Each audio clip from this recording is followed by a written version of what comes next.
तो क्या ये लाइसेंसेस जो हम सुनते आते हैं कि यार लाइसेंस होता है ठेके का, वो कैसे रहता है, वो कैसे काम करता है वो प्रोसेस? ये मैं आपको बताता हूँ कि ठेके का लाइसेंस क्या होता है। हाँ। ये देखिए, ठेका खोलने का मतलब ये नहीं है कि आप और मैं गए और ठेका खोल दिया। हाँ। ये ऐसा नहीं होता है। कभी भी आप और मैं जाके किसी भी इजी से ठेका नहीं खोल सकते हैं। ठेका खोलने के लिए या लीकर एल्कोहल को शुरू करने के लिए या बिजनेस शुरू करने के लिए आपको प्रॉपर गवर्नमेंट के लाइसेंस चाहिए।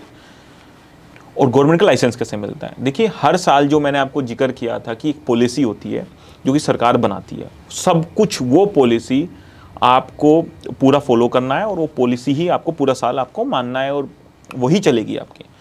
जनरली क्या होता है, चेंजेस हो सकते हैं, हर ईयर टू ईयर चेंजेस हो सकते हैं, लेकिन जनरली क्या होता है, सरकार आपको एरिया बताती है कि इस एरिया में आप आइए और आप बिडिंग कीजिए। बिडिंग कीजिए मतलब आप आइए इस आउटलेट पे, मान लीजिए हमें गोल्फ कोर्स रोड, गुड़गांव में गोल्फ कोर्स रोड पे आउटलेट खोलना है। तो सरकार ने कहा, गवर्नमेंट ने कहा कि ये गोल्फ कोर्स रोड है, इस पे ये 2 ठेके हैं, इस ठेके की बिडिंग के लिए, इस 2 ठेके को लेने के लिए आप बिडिंग कीजिए। तो हर साल बहुत सारे लोग उस पर बिड करते हैं। जो हाईएस्ट बिडर होता है उसको गवर्नमेंट वो ठेके अलॉट कर देती है for the 1 year, for the next 1 year, 1 साल के लिए, फॉर 1 साल के लिए।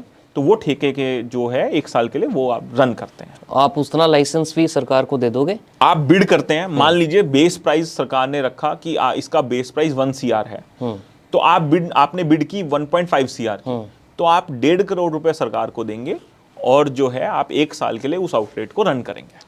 उस आउटलेट का जो ओनर है, रियलिटी में जो जगह का ओनर है, वो कौन होता है? वो सरकार होती है? नहीं, सरकार आपको एक एरिया बताती है कि अच्छा। इस एरिया से लेके उस एरिया तक, मान लीजिए गोल्फ कोर्स रोड से इस पॉइंट से लेके इस पॉइंट तक आप एक आउटलेट खोल सकते हैं। रेंज डिफाइन कर देती है, रेंज डिफाइन कर देती है, तो उसमें एक आउटलेट खोल सकते हैं। कहीं पे भी खोल सकते हैं, कहीं से भी खोल सकते हो। अच्छा। तो आप कहीं भी, आपका जहां मन करे, जो भी आपको जगह सूटेबल लगे या जो आपके टर्म्स जिस लैंडलॉर्ड के साथ सही हो, आप वहां पे आउटलेट खोल सकते हैं। अच्छा।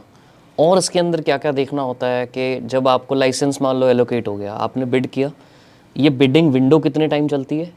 ये जनरली सरकार जो एक पूरा प्रोसेस है वो लगभग 1 महीने चलता है। अच्छा। कि जिसमें पॉलिसी आना, जिसमें एलोकेशन होना, हर चीज़ का, हर आउटलेट का एलोकेशन होना, ड्यूटीज डिसाइड होना, ये सब पूरे प्रोसेस में लगभग 1 महीना लगता है। तो मतलब अगर 11 जून से है तो वो मई में शुरू हो जाएगा? उसका प्रोसेस जो है अप्रैल मई में आपका शुरू हो जाएगा। उस टाइम पे आप कंप्लीशन करो, बिड करो और आपको एलोकेशन होगा। उसके बाद 11 जून से आप उस आउटलेट को आप शुरू कर सकते हैं। Right, okay. हर लोकेशन के हिसाब से अलग अलग रेट होता होगा लाइसेंस का? लाइसेंस का हर लोकेशन के हिसाब से रेट है। उसमें बेस प्राइस हर लोकेशन का गवर्नमेंट अलग अलग रखती है।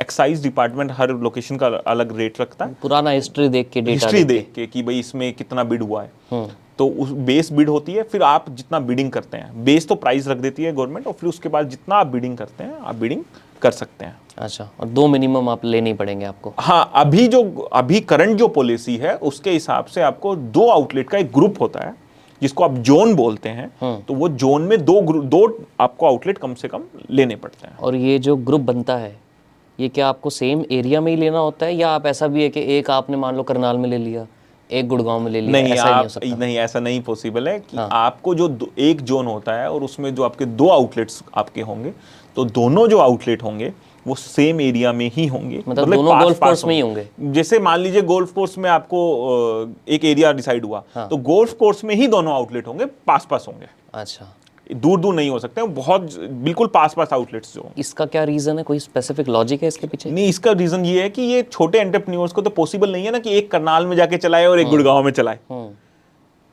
तो वो पॉसिबल नहीं है। चाहे तो अलाउड नहीं है। वो गवर्नमेंट ऐसे ही करती है कि 2 आउटलेट्स जो होंगे वो बिल्कुल सेम आसपास होंगे, क्योंकि लॉजिस्टिक्स भी आपका इजी होगा फिर हैंडल करना। लॉजिस्टिक्स हैं, फिर उसका एक ट्रांसपोर्ट का परमिट होते हैं, वो भी सब इजी बनेंगे।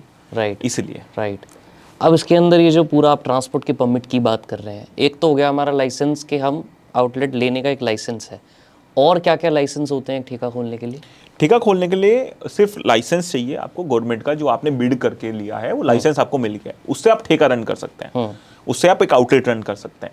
लेकिन उसके बाद अगर आपको कोई माल मंगवाना है, जैसे आप परचेज करेंगे ना कुछ आप परचेज करेंगे तभी तो बेचेंगे, करेक्ट। ठीक है, वो जो लाइसेंस आपको मिला है वो सिर्फ दुकान रन करने का है। आप माल मंगवाएंगे तो उसके अगेंस्ट भी परमिट बनाने पड़ते हैं, उसके अगेंस्ट भी जो टैक्सेस हैं, जो ड्यूटीज हैं वो देनी पड़ती हैं, और फिर आप माल मंगवाते हैं।